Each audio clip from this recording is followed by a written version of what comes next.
Julie, welcome back. Happy New Year. I know. All right, Julie, how were your holidays? My holidays were great. How were my holidays? I went down to the Bahamas. I went to the Atlantis. Have you ever been down there? I have not. It is a kid paradise. It's like incredibly kid friendly. And the reason I went down there is typically we go somewhere over the winter break, my son and I, just the two of us for some mommy, little boy time alone without anybody else. And this year I've been so busy with Lift Our Voices and with traveling back and forth. When I went out to LA, if you remember a few weeks ago, around early mid-December, for the launch of Lift Our Voices, as I'm flying back from LA, I'm thinking, oh my God, I totally forgot to book this vacation. So I panicked and I booked something at the Atlantis, which I'd never been to, but had been totally susceptible to the commercials as a place that's good for kids. And it really was. It was great. So I came back with a little bit of an injury, as you can see my finger, because there's some ride. What ride, Julie? Well, it was a very kind of lame ride called Rapid River, which is neither a river nor rapid, but you had to get on these like floating tires. They were kind of these inflated sort of donut type tires, and the walls were all terracotta. And so, of course, for those of us who are less than coordinated, I had to jump onto this thing, and of course, I completely wipe out. No, I have this humongous black and blue on a part of my body that was covered by my bikini, luckily. But I also have this weird gash, which people who are listening to this can't speak on my finger, but you can see it's really gross. Oh. Anyway, I was totally mocked by a 7-year-old. For being completely uncoordinated. But it was so much fun. We had such a good time, and it was just a pleasure to spend just some alone time with him and just have, like a good bonding experience. The weather did not cooperate, unfortunately, as well as it should have, but it was great. It was wonderful. How was your holiday? I know you were in the great state of Florida. I was in Florida. It was nice. I did. Sorry, Florida, not Florida. Florida, right. Correct. I did quite a few workout classes. It was 80 degrees. Oh, I went running a lot. Nice. It was just the typical. We have a ton of peacocks and peahens, which are quite an interesting sight, and they have this loud yap, right, which woke me up multiple mornings. But because I used to live right near an orange grove, and that orange grove has since been knocked down, but that was a peacock's home. Wow. So yeah. I didn't know they had peacocks in Florida. I guess they would, but I never saw peacocks in Florida. Yes, it's very weird just to see a whole bunch of them. So that was interesting. And then for New Year's, I went to Philly and celebrated the New Year there. So how was it? It was really fun. You went to a party? What'd you do? We went to in the neighborhood there. I forget the bar's name, but it was really fun, and it was just low key, and it wasn't crazy crowded like New York. Oh, really? Yeah. Philly has really, I don't know if people know this, Philly has this amazing restaurant scene, and I only know this because I have a lot of friends who live either in Philly or in South Jersey, which is close to Philly, and it's like an amazing, amazing restaurant scene. And Philly's one of those cities I never think about because it's kind of between New York and Washington, where I spend a lot of time. But I should go to Philly more often. Don't you think I think it's a great city. Yeah, it's really fun. It's really great. So, Julie, give me an update on Lift Our Voices. How is that going? Lift Our Voices is awesome. So if you remember, I think we talked about it the last time before we broke for vacation, but we had, Gretchen Carlson, Dana Falzone, and I had sent a letter on behalf of Lift Our Voices to all presidential candidates, Republican, Democrat, Independent, anybody who's filed to run, effectively saying, come join us and support banning non-disclosure agreements for specifically toxic work environment issues. So clearly not for proprietary campaign information like polling or for, research or things like that. But if somebody's getting harassed or somebody's being spoken to in a really abusive way or something toxic that's not proprietary information, please make sure that you don't have not only do you not have NDAs on your campaign, but that you won't support NDAs going forward if you're president, if legislation like this ends up in your desk. And we we decided to give them till this week because obviously we understood. We sent it the day before the last debate, so we understood that they were prepping for the debates. And then we went into Christmas, and then we went into New Year's, so we said, okay, we'll give them until this week to get back to us. And lo and behold, I want to say Joe Walsh. Joe Walsh was running against Donald Trump in the Republican primary. Former Congressman, talk show host Joe Walsh immediately responded to us like that day via tweet and said he doesn't have NDAs and he doesn't support them and he wants more transparency. And so I thought that was very nice of him.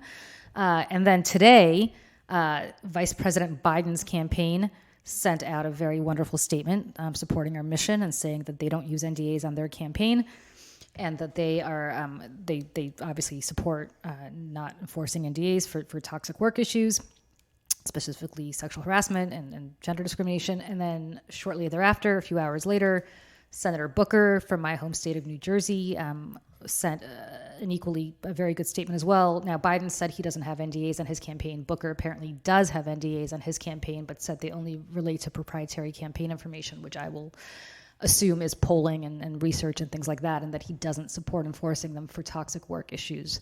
It's a big deal, Julie. It's a huge deal. It's a huge deal. So Elizabeth Warren, Pete Buttigieg, Bill Weld, Donald Trump, I'm just naming a few people on both sides of the aisle. Get on it, because today's Mondays. We're recording this Monday afternoon, and I think by the end of this week we're going to name the people who were on the right side of this issue and those who declined to get on it. So again, this is a totally apolitical issue. And let me remind people again, a third of American workers are bound by NDAs, and most of them do not have the secret formula to Coca-Cola. It is used largely to enforce toxic workplace behavior. And so I hope every presidential candidate on both sides of the aisle gets on board with this. It's really just a very important issue, and it's not a political issue at all. So get on board, people. So, Julie, this week I came into work and I came in on Wednesday and thought it wouldn't be a too stressful day. And by the end of the day, we could be in World War III. I know. Let's talk about that. Yeah. This is exactly what I think people kind of feared when Donald Trump got elected. And I always said, you keep talking about, well, so-and-so is the worst candidate in the world, and so-and-so is the worst president ever. And I kind of, I think George Bush has had a really rehabilitated career, right, as time has gone on, especially in light of Donald Trump. Right. But then I always think about the fact that George Bush really got us into a horrible war in Iraq that has cost, hundreds of thousands of lives, not obviously just American lives, but also lives in the Middle East, and really reshaped the Middle East, and not necessarily for the better. I can give you exact numbers. Yes. 200,000 civilians killed, nearly 5,000 U.S. and coalition troops killed, more than $2 trillion spent. Thank you. So that's obviously horrific and awful, and just, what else can you say other than horrific and awful? So I always kind of said, okay, Trump is awful in my opinion, but however, he hasn't really done that. And then lo and behold, what does Donald Trump do? I mean, look, for everybody what's so interesting to me, having been at Fox, so I got to Fox in 2004, back when swift boating was a thing, and they were talking about how John Kerry is anti-American because John Kerry was opposing the Iraq War and yada, yada. And the same rhetoric, it's like the same stuff you hear again. You say, I can't believe they killed this guy Soleimani, who's obviously an awful terrorist, but they're saying, well, do you support terrorism? You don't support killing this guy?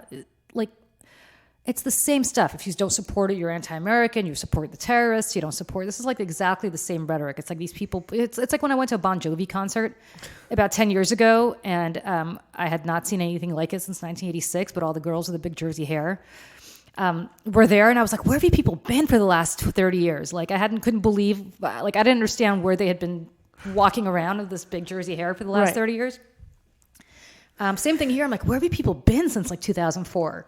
Same exact talking points, same exact language. Oh, okay, you obviously support the terrorists if you don't support killing this guy.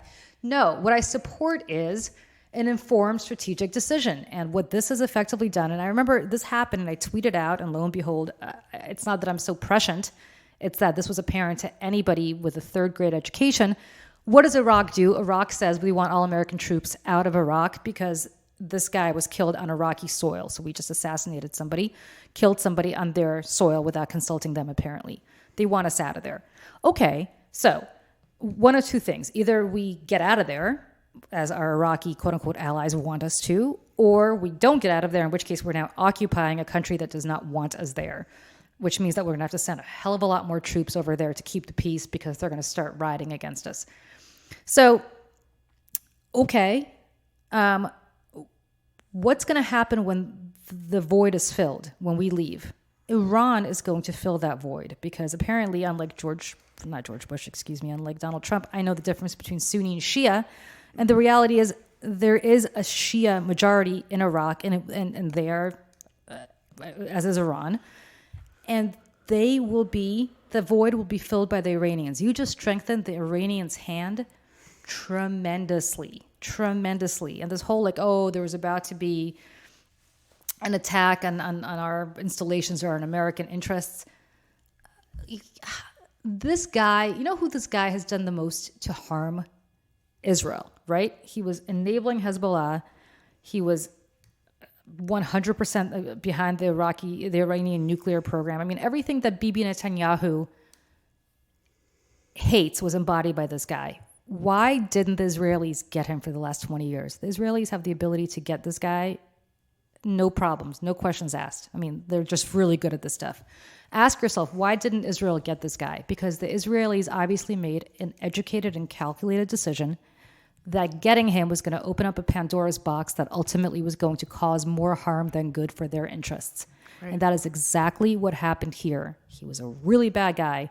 So was Saddam Hussein. Do we really believe that getting Saddam Hussein was in our best interest? No. What was in our best interest is when Iraq and Iran were fighting with each other in the 1980s, and therefore two bad regimes were fighting against each other.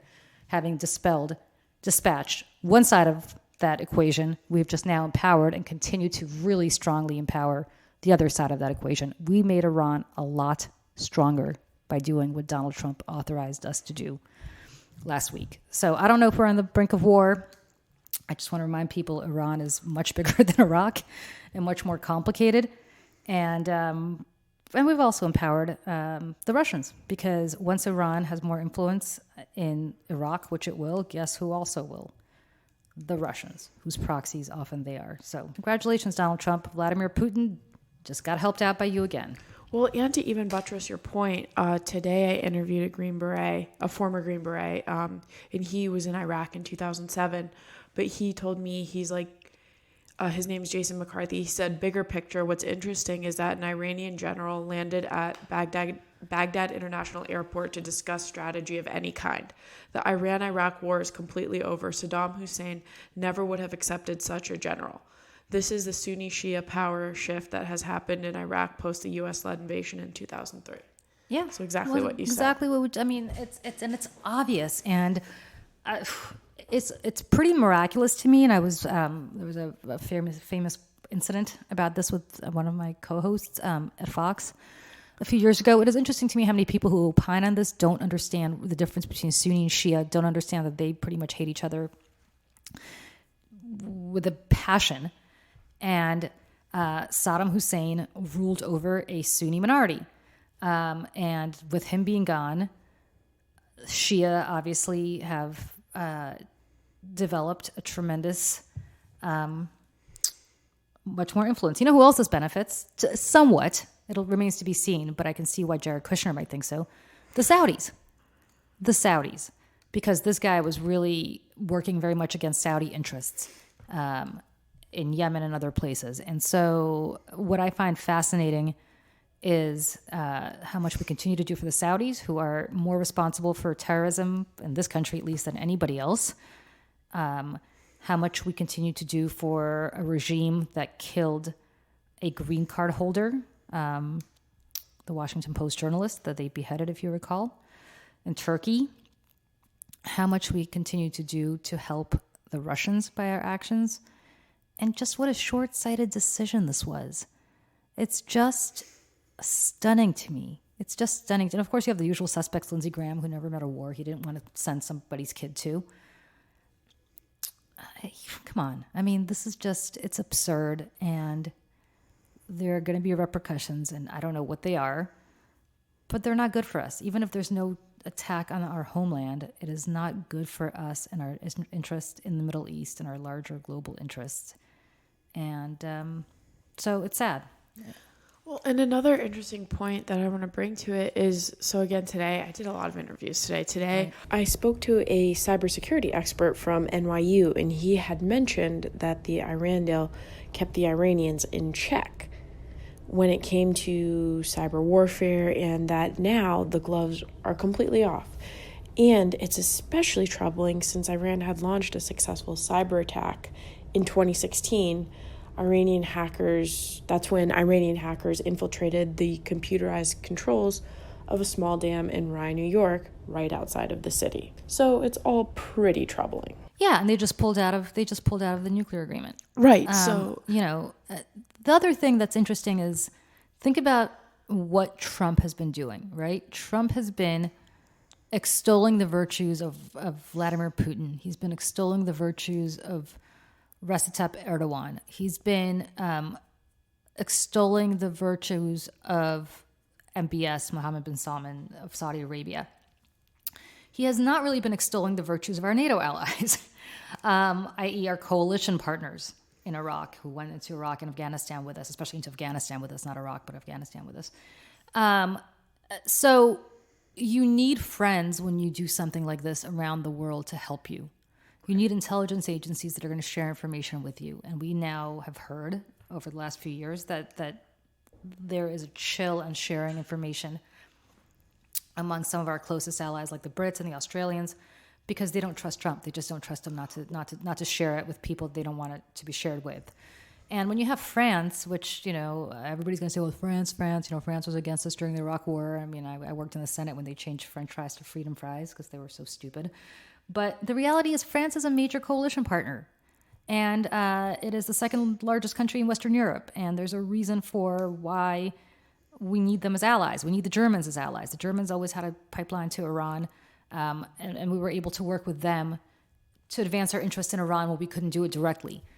Certainly the Brits are the Brits. And Boris Johnson is not a strong prime minister. And we need them to help us. And when you spend all your time just completely disparaging your allies, well, who do you think is going to stand by you, right? If I spend every day talking about what an ungrateful friend you are, Emily, while, buttressing some jerk who has nothing whatsoever to do with anything that's good for me, I don't think you'd be willing to help me out much, right? After you've done everything to help me all these years. And so that's exactly what we've been doing with our allies, and it's horrible. And I am incredibly just disgusted by the naivete of this guy. And, he's got a cabinet that can't keep him in check. And by the way, where are you? Oh, I don't know, Rex Tillerson or John Kelly or Mattis or any of these people who served earlier, who ostensibly were responsible adults. Now is the time to speak up. It really is. I mean, now is the time. This is your bailiwick. Maybe not Tillerson so much; he's an oil executive, but Mattis and right. and Kelly, speak up. Speak up. Now is the time to do it. Not anonymously, not through leaks. Put your credibility on the line. Your nation needs you. Stop hiding behind your, military. Oh, the military doesn't get engaged. The military doesn't get involved. You're former cabinet officials. And in the case of Kelly, you're a former chief of staff. You're long past your military career. So just do it. I also think that the Iranians may take a page from the Russian handbook when it comes to disinformation on social media and really amping that up too as election time comes and as facts, I think, around a war or conflict become even more important. I think there's a big potential for that as well. Yeah. So it's scary. It's scary because you realize how little thought went into. I mean, when you read that the reason that they presented Trump with the option to assassinate this guy was because they presented him with a bunch of apparently better options, and they presented this as like oh my God, this is like a ridiculous option we're going to show you, but it's ridiculous, and he signs off on it and initiates it. It's just, who do we elect? I mean, we elected a hustler who scammed his way through reality television. Everything he's ever done in life is a farce. he was on the verge of bankruptcy until he got bailed out by The Apprentice, and he only got bailed out of by The Apprentice. Give me a break. And this is who's now deciding issues of war and peace, and it's just appalling to me. And it's how little thought goes into anything that he does. And now he's surrounded himself with a bunch of equally moronic people like Jared Kushner, who also almost drove his family's financial interests into the ground, and was only saved by the fact that now has been bailed out by all these foreign governments because, of who he is, because he works in the White House. There's nobody there who knows what the hell they're doing. Our defense secretary is a former lobbyist for a defense contractor. Well, guess which stocks really went up just now? I mean, right. We should have, and I'd love to know who in this administration invested in defense stocks. That would be before. I mean, it's just, the whole thing is just, I can't, Well, while we're on the subject of salty. Yes. What's making you salty, Julie? What's making me salty? What's making me salty is actually this whole notion of the lack of thought that people, we touched on it, but the lack of thought that people put into stuff, right? And it's the minute Trump, remember when Maureen Dowd did that infamous column, Hillary the Hawk, Donald the Dove. God. Remember that? Which Maureen Dowd, it's time. She might want to do a follow up on that. By the way. I mean, apparently she hasn't yet, but I'd love to read her do a mea culpa on that. It'd be nice if people actually did a mea culpa once in a while on dumb predictions that they had. I've tried to do that in my life at least. But what happened with people is that if Trump said, I want to pull all troops out of the Middle East, the same people are like, this is great. Yes, fantastic. We want to pull all troops out of the Middle East. No more war. Like the Tucker Carlson model, right? And then the minute Trump decides he's going to put more troops in and he's going to start, interfering in other people's governments and start doing American quote unquote expansionism and all this stuff that everybody was so supportive of him doing, Tucker, to his credit, actually has been consistent, but from what I understand. But all these other people are like, oh yeah, Donald Trump is so right. If you're not with if you're not with him, you're with the terrorists. It's this where's the critical thinking? Is there any critical thinking going on? It happens on both sides of the aisle. I'm not pretending it doesn't. But I mean, is there any critical thinking by this cult of people just saying, this is absurd? Did you listen to the Howard Stern interview with Hillary Clinton? I heard excerpts of it. I didn't hear the whole thing. Okay, there was this really great part of it where she's talking about the decision that Obama made to get bin Laden. And she was talking about how Biden did not agree that they should go in with the SEAL team and that she did. And that, Obama wanted his cabinet to argue and have a discussion about it. And it wasn't just a one-person decision. It was a discussion. And then she said that Obama, before making the decision, said, you know what, I'm going to take the night. I'm going to sleep on it. And Howard Stern asked Hillary Clinton what she thought. He's like, do you think that's weak? She's like, absolutely not. The fact that he wanted to weigh a decision and take it and go to sleep, and she's like, I admire that. He knew what was at stake. And first of all, it made me want Hillary in. It made me want Obama back. I went through so many emotions, but it's that kind of thought and just mulling it over, not completely going with the last person you just heard. It's not even going to the last person you heard. It's like, can you just, I'm not even talking about Trump. Trump is Trump, and Trump's always going to be Trump, and Trump is, I think, really has mental issues. But it's all the people who are following him down the cliff. It's just so, I was about to curse, which I never do, but it's so freaking annoying. I don't know how else to say it. I mean, it's just, I remember when Obama was really weak on Russian sanctions. Basically, after it was apparent that they interfered in the election, or they were interfering in the election, he didn't do what I consider to be enough. And I mean, I went on Fox, and I remember this, and Fox promoted it, as you can imagine, the hell out of it, because they loved the fact that I was going negative on Obama. But I really, really, really strongly condemned Obama. I thought he wasn't strong enough on Russia. I really thought his policy towards Russia was not strong enough. You can do that even if you like the president, generally, because you have your own brain and you have ability to think critically.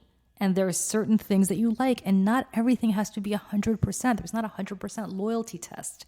Right. This is not your child whom you're supposed to love unconditionally. And by the way, if you raise your children that way and you think everything they do is perfect, you're going to be raising really dumb, horrible children.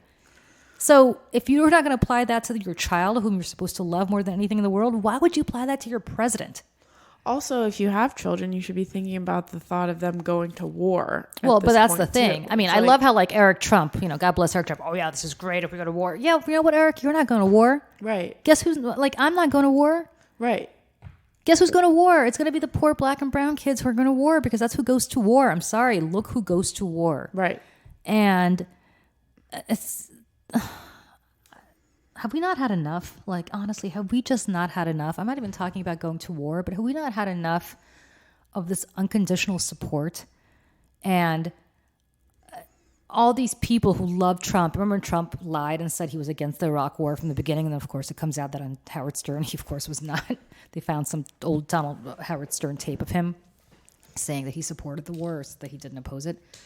But it's the same. That's why I'm saying it's like 2003, 2004, all over again. It's the same nonsense, this drumbeat of, if the president says so, you've got to be with the president. And by the way, I don't know how you feel about this, the irony of, he said the intelligence showed from our intelligence community that there were imminent attacks against our interests. Oh, he's listening to our intelligence community so now? the deep state? Those guys? The guys that hate America? Those guys? Like...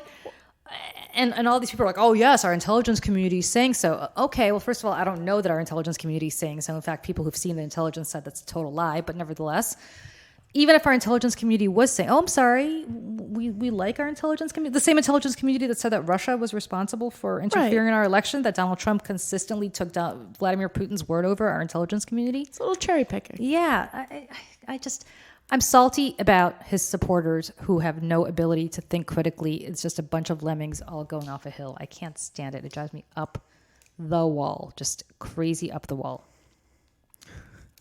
I mean, war is the biggest thing. I'm very salty about that as well. This week, I interviewed Chris Grell of the Human Rights Campaign, and it was on the Trump administration's track record with LGBTQ Americans, which has come under fire yet again because the Department of Interior apparently removed sexual orientation from its anti-discrimination guidelines. So it removed sexual orientation from the 2017 Ethics Guide regarding workplace discrimination, which currently reads, "You shall adhere to all laws and regulations that provide equal opportunities for all Americans, regardless of race, color, religion, age, sex, or handicap." The 2009 version under the Obama administration includes the word sexual orientation. So Chris at the Human Rights Campaign said the latest attack is disappointing but not a surprise. It's just the latest in a move for the Trump administration to wipe LGBTQ Americans out of the executive branch and mention of them. And, I really think that this, in a time where we have war and we're talking about human rights across the world, when we're really ignoring them here, it just looks very hypocritical, and I don't think we can morally make a stand for war in a Middle Eastern country when our own human rights are pretty lackluster, and especially with the moves that the Trump administration has been taking against LGBTQ Americans. Because that's what his base wants. Right. And, I mean, right. I can't even, there's nothing to even. What can you say? I mean, are we really, it's like, one step forward, two steps back. I keep using this phrase, but because I believe it, that the arc of the moral universe is long, but it bends towards justice. I have a very good guy friend who's gay. And I remember from 2004 when Ohio, which was one of the states that determined that election, when the entire campaign in Ohio was run on the scare tactic by the Republican National Committee, which was chaired by a chairman who then came out of the closet, ironically enough. But when Karl Rove and he ran this entire campaign in Ohio, saying that if John Kerry's elected, we're going to have gay marriage and gay marriage and gay marriage, and effectively scared people into voting in Ohio. Enough people voted against the issue to tip the election. And then 10 years later, marriage equality is the law of the land, right? Around 10 years later. And he and I marveled because we were friends in 2004. We're obviously still friends today, and certainly were in 2014. And we marveled at how quickly this issue went from bad to good. And then I think maybe we were just a little naive because, like anything else, one step forward, two steps back. Right. And it's a question of, it's a slog. Everything is a slog. And maybe we shouldn't have been patting ourselves in the back that, oh, okay, like happy days are here for the LGBTQ community, because so much of it depends on who's in charge, and so much of it depends on the president that you get. And God knows if there's a second term, what he's going to do with respect to this.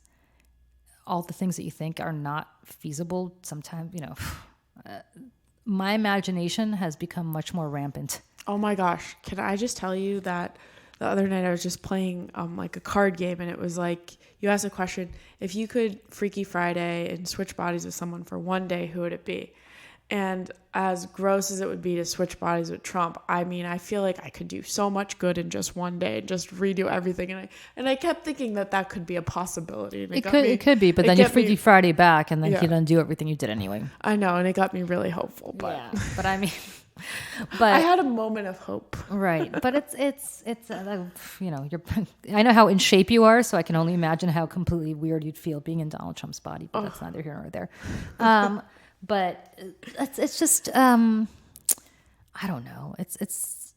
Especially when it comes to women's issues, LGBTQ issues of race, issues of religion.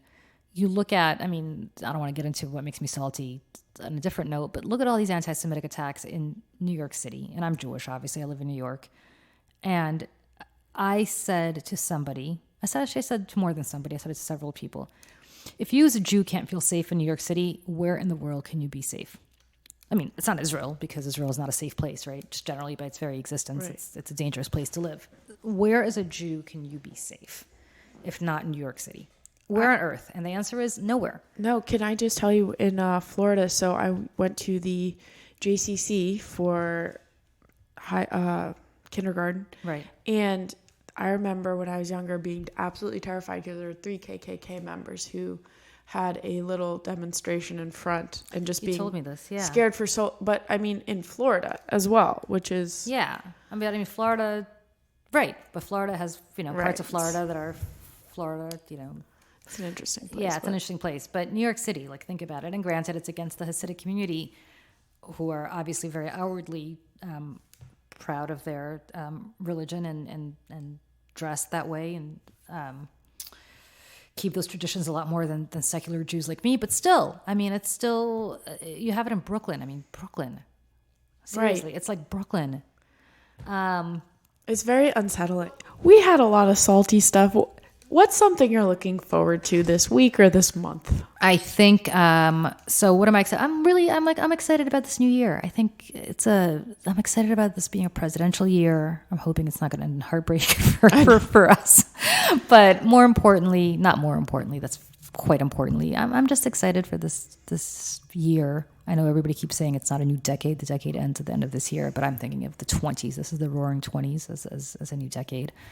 And so I'm excited. I'm just optimistic and excited about the decade, excited about the year, excited about this initiative that we have with Gretchen and Diana and everybody else who's been so supportive, including, you're like Exhibit A of somebody who's been so wonderful and supportive. What about you? What are you excited about? I'm excited I also am excited for a presidential year. I've been hanging out with my brother and talking to him and seeing him do well. He's up in Rhode Island, right? He's in Rhode Island. He's a small business owner. I think he's going to accomplish a lot. And I'm also excited to run a 5K with you this year, Julie. So it's interesting that you say that. I just got a text message from an old high school friend who lives down in DC and is incredibly accomplished and awesome, and I can talk about her another time, but she just asked me if I wanted to run a Spartan race with her. Oh, yes. They're so fun. Really? So I have done all the Spartan races, Tough Mudder, Rugged Maniac, all of them. Okay, you think they're fun because you love this stuff, but what's harder, a 5K or this? Okay, well, you need to do a little cross training. So if you like doing like upper body stuff, like lifting yourself over a wall, going in mud. I'd rather do that than run. Okay, it's really fun. In the Spartan, they have a Spartan sprint, which is like a 5K distance. That's what she said. What's the Spartan sprint? So tell me what that is. Oh my, I get so excited to talk about this. Okay. We've hit our stride here.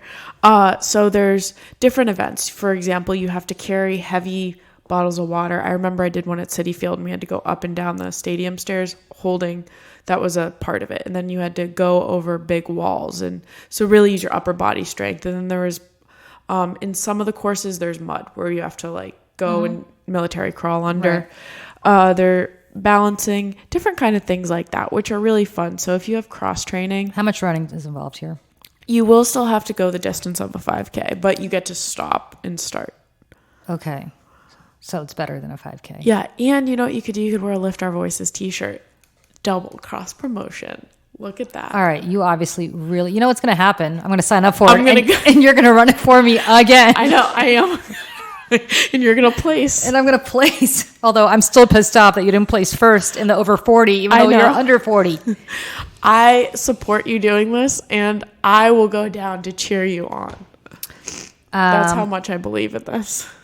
I mean, all right. I'm going to enable you for this. All right. Well, I haven't signed off on it yet. Okay. Due to the fact that you have this neck issue, which I need to address one way or the other. But if not for the neck issue, Emily, I'd be right there. You know what? You should sign up, and if the neck issue becomes a thing, I'll be right there. You'll step in? I'll step in.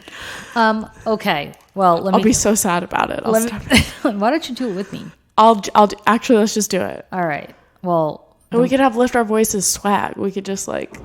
Yeah. Maybe we can do it'd be fun. Maybe we could do it as a fundraising initiative. Like if you want to watch Julie humiliate herself in a Spartan race, maybe I could wear a GoPro on my forehead while I'm doing it. I have GoPros. We could do it. Really? Yeah, we could do a GoPro event. It'll be two very different perspectives. That's very unkind.